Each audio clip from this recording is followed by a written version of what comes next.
Hello दोस्तों, मैं आशीष कुमार आपके हिंदी स्टेनो चैनल में आप सभी का स्वागत करता हूं। डिक्टेशन स्टार्ट होगी 5 सेकंड बाद। स्टार्ट।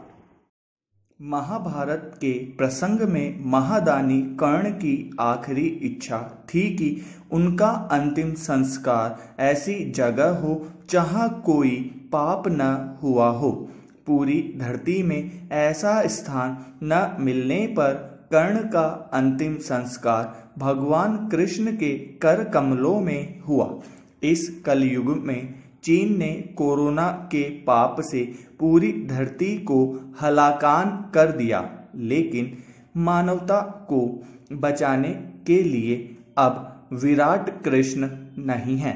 कोरोना के खिलाफ लड़ाई में केंद्र व राज्य सरकारें विज्ञापनों में बड़े दावे कर रही है, लेकिन हकीकत यह है कि सिर्फ 50 लाख यानी 0.4% आबादी की टेस्टिंग करने में ही स्वास्थ्य सेवाओं का ढांचा चरमरा गया है। केंद्र और राज्य दोनों की झोली खाली होने के साथ लॉकडाउन के चक्रव्यूह से निकलने का संकल्प भी ढीला है। संकट से पल्ला झाड़ने के लिए नेताओं ने क्षेत्रवाद का कार्ड खेलकर दूसरे राज्यों पर तोहमत मढ़ने का खेल शुरू कर दिया है। कश्मीर में परमिट राज खत्म होने के बाद अन्य राज्यों में सीमा बंदी करना भारतीय गणतंत्र के लिए बहुत दुखद है। केंद्र सरकार ने सुप्रीम कोर्ट में हलफनामा देकर कहा है कि श्रमिक एक्सप्रेस ट्रेनों में भूख प्यास से किसी भी मजदूर की मौत नहीं हुई। टेस्टिंग में गड़बड़ झाले और दूसरे अन्य कारणों से मरने वाले काफी लोगों के बावजूद कोरोना सर्टिफाइड मौतों के आंकड़े बाजी में कोई झोल नहीं हो रहा। भरतपुर में 11 साल के बच्चे के 14 बार टेस्ट हुए, जिनमें 4 बार नेगेटिव परिणाम आया। देश भर में कोरोना की इस अजब केमिस्ट्री के बावजूद नौकरशाही के अंक गणित को यदि सही मान लिया जाए तो भारत में 15 में से 20 करोड़ लोग कोरोना से संक्रमित हो सकते हैं। स्वास्थ्य सेवाओं के सिस्टम को ठीक करने की बजाय दिल्ली सरकार ने राजधानी में सामुदायिक संक्रमण का सियासी शिगफू छोड़ दिया। सामुदायिक संक्रमण पर फैसला यदि केंद्र सरकार ले सकती है तो फिर दिल्ली के उप मुख्यमंत्री ने करोड़ों लोगों को भयंकित करने का दुष्प्रयास क्यों किया।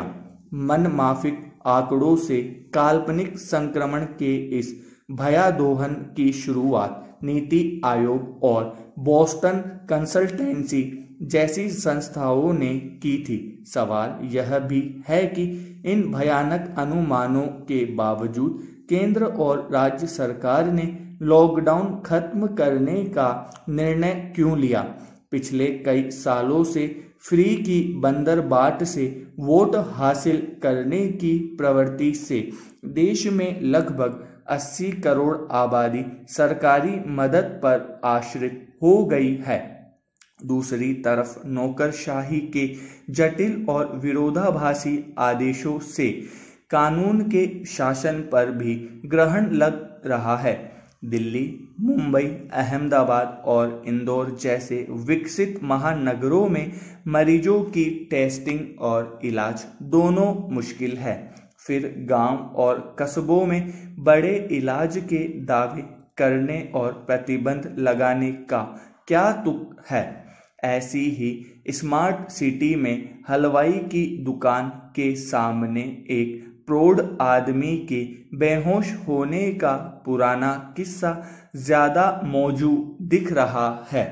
पढ़े लिखे कई लोगों ने बेहोश आदमी को अस्पताल भेजकर बीपी, शुगर, मिर्गी की जांच और उपचार की सलाह दी, लेकिन वहां खड़े एक अनपढ़ देहाती ने अकादमिक बहस को दरकिनार करते हुए पीड़ित को पोहा और दही जलेबी खिलाकर चैतन्य कर दिया। उसी तरह अब देश के करोड़ों लोगों को क्वारंटाइन की यंत्रणा से मुक्ति के साथ रोजी रोटी का संवैधानिक हक चाहिए, जिसके लिए गांव, जिले, राज्यों में हुई बाड़ेबंदी खत्म होनी चाहिए।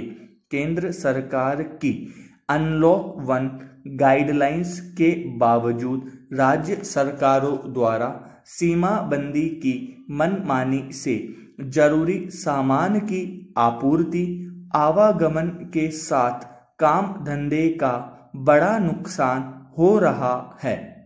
दिल्ली एनसीआर का संकट खत्म हुआ तो अब राजस्थान सरकार ने 1 हफ्ते के लिए सीमाएं सील कर दी।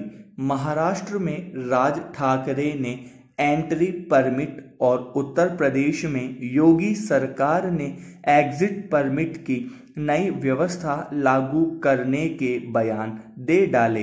राज्यों में क्षेत्रवाद का कार्ड खेलने वाले केजरीवाल, योगी और उद्धव खुद भी दूसरे राज्यों से आए प्रवासी है। रोहिंग्यों के हक की बात करने वाली दिल्ली सरकार ने पड़ोसी राज्यों से आए लोगों के इलाज से मना कर दिया। अमेरिका में 50 राज्यों को संवैधानिक सुरक्षा और विशिष्ट अधिकार मिले हैं, लेकिन भारत की संघीय व्यवस्था में संसद को राज्यों की सीमा बदलने और नए राज्यों के निर्माण का अधिकार है। एक देश एक राशन कार्ड की बात जोरों पर है।